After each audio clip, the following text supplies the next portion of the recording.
Let's get into some questions now, man. Ask Danny. I've had a bad week. Y'all seen me this last few podcasts, man. I've been back boozing. Me and my girl was into it, and I've had a rough couple of weeks, man. But I will say now I'm back. We doing good, man. I'm we're going to class today, right, fellas? Hell yeah. That's right. All right, let's jump into the first one. We got fucked up over ex. What that mean? You fucked up over your ex? All right. I mean, it is I seen a thing about that. They say men handle breakups way harder than women. I mean, I can kind of see that. Because the way to get over a breakup is just to be a hoe. You know what I'm saying? And it's easy for women to be a hoe. It's hard for a man to be a hoe. You know, so. Fucked up over ex. What up, Danny? Me and my ex have been separated for 5 months and I fucked 3 different girls since. See? Hold up. Let me run it back. What up, Danny? Me and my ex have been separated for 5 months and I fucked 3 different girls since then, but just went to our old apartment and tried talking to her and she said she didn't have time for me and it still got me fucked up. I want to be with her. What should I do? I don't know how we get these. I feel like we get these questions a lot. Y'all know I've had some trauma in my life with women in my early days. I guess that type of shit give you mommy issues and shit like that. I mean, I guess, bro, the bitch say she don't want to be with you no more. She don't want to be with you no more. But obviously, you done fucked 3 bitches already since then. And I think it ain't got nothing to do with I don't think it's a heartfelt thing. I think it's that sloppy toppy.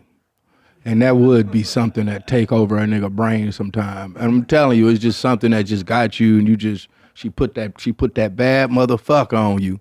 And you fuck other bitches and you like, man, these bitches ain't shit. This shit ain't like, you know what I'm saying? And that was my girl, go back. Let me get some of that head one more time.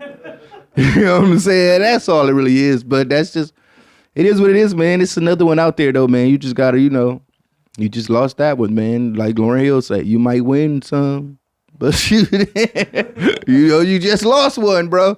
You got to take that L, and what that is too is someone else is getting that sloppy toppy, and they know what they got, and they like, hold up, and they showing her all different type of levels of love that you couldn't show her right now, man.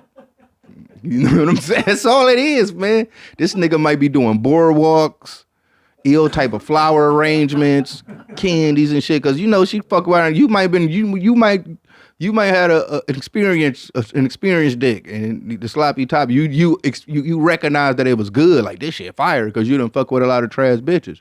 But she might run into a nigga that might ain't fuck with a lot of bitches like that, and she hit him with that shit. And this nigga like, where's the ring? I'm marrying this bitch off rip. So.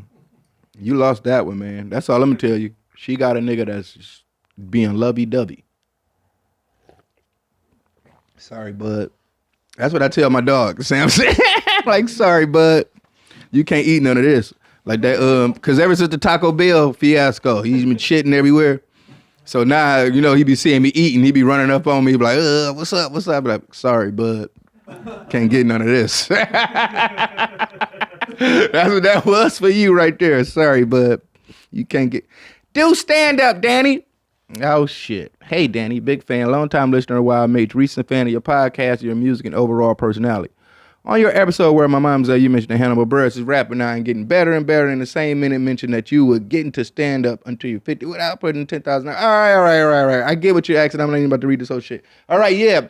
So you asked me to do stand up and all that shit. And I just told y'all niggas, man, I've seen a lot of people get set up and fail. So yeah, man, one thing I always hated is ghostwriters. So, but that's in rap music. But in comedy, I don't give a fuck. So if it's any comedians that want to come through and they hear me and they think they can help me out and want to help me put together a set, then I'm throwing it out to y'all. Cause I think I'll be bigger on stage than a lot of y'all niggas doing what y'all got. So if you want to just click up with me, you can figure out some of my stories, listen to the podcast, help me write some jokes. We can figure out the set and we can do that. So yeah, I do some ghostwrite. Tell some of your favorite comedians, like, you know what I'm saying? I think you will get more money if you write for Danny Brown. That's just one of those type of situations, you know. I just don't understand the whole writing aspect of it. And I know you're like, how don't you understand that when you write joke? I mean, when you write raps and shit like that.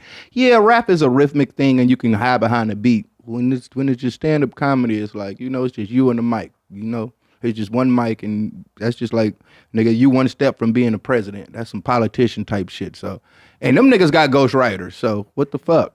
You know, I know that's probably not cool in a lot of I don't know, man. Like all the big comics, I feel like, you know, they got a team behind them helping them out write shit. Because a lot of times I could just sit around and talk shit and I don't realize that shit funny. I ain't even necessarily saying the motherfucker come and like give me they jokes. I'm saying come hang around me. You can hang around me for a week. I'm pretty sure we can come up with 15 minutes. I just don't know what the 15 minutes is. I don't know what I'm saying is funny when I'm saying it, you know? I need somebody to recognize that shit and be like, hold up, Danny, let's build around that. Boom, boom, boom. Because it ain't shit for me to be on stage. I'm playing Wembley Stadium. You feel me? So it ain't shit. I ain't like I'm nervous to be on stage and just talk. I used to be on that motherfucker shaking ass. So to be on stage and talking, it ain't shit. So yeah, I'll do stand up if some of your favorite comedians want to come through and help me write.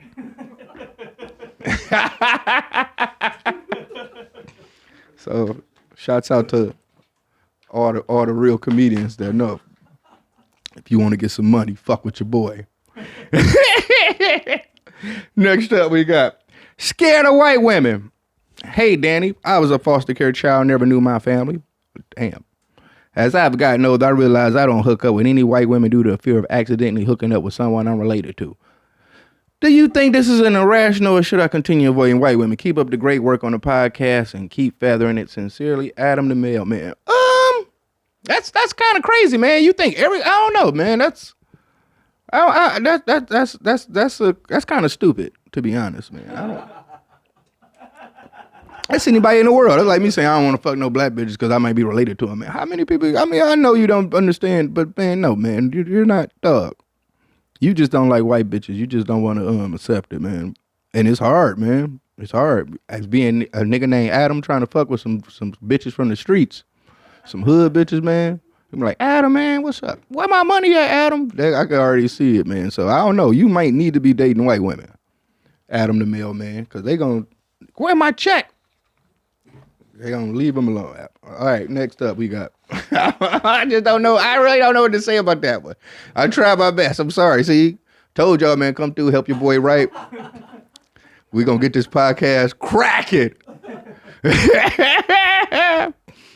All right, next up, Brockhampton. Yo, Danny, just got a simple one for you here. What was it like working with the crew of Brockhampton Process personalities? Whatever you feel like talking about, big fan of y'all. Keep on the pod. I think I talked about this before. It wasn't really. We actually shared a tour manager. Shouts out to the homie Rafiki, and I guess Rafiki had went on tour. Rafiki, you know, he's always been my tour manager. Then he went on tour with them, and I guess probably I don't know. You know, just when you've been around, he probably told him that he tour managed for me or something. They probably like, oh shit, I fuck with Danny or blah blah blah blah. And it came from him. One day Rafiki hit me up like, Brockhampton got the song. They want you to hop on. You know. You down, you should hop on it, blah, blah, blah. I did the song. Here we are today, you know. And then when I did the video, I wouldn't say we hung out that much, you know.